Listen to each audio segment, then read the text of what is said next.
हमरा मिलल न ज्ञान भेलै जिंदगी जियान, हमरा मिलल न ज्ञान भेलै जिंदगी जियान, सपना सब भेलै बेकार।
तू ही करे मानी दान कने दही ने ध्यान, तू ही करे मानी दान कने दही ने ध्यान, करे कोनो चमत्कार।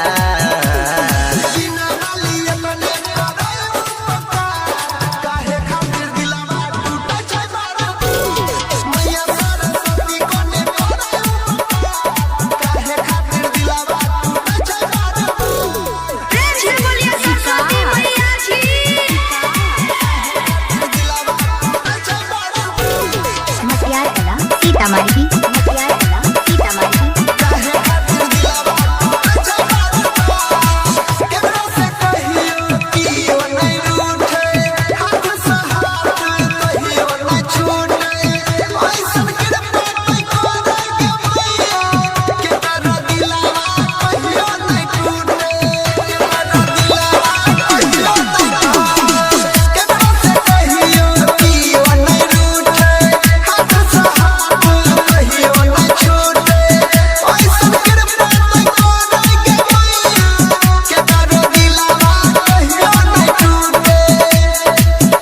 राइटर सोनी अनिल संगे रंजन सुनील, राइटर सोनी अनिल संगे रंजन सुनील, हाथ जोड़ करे छौ पुकार।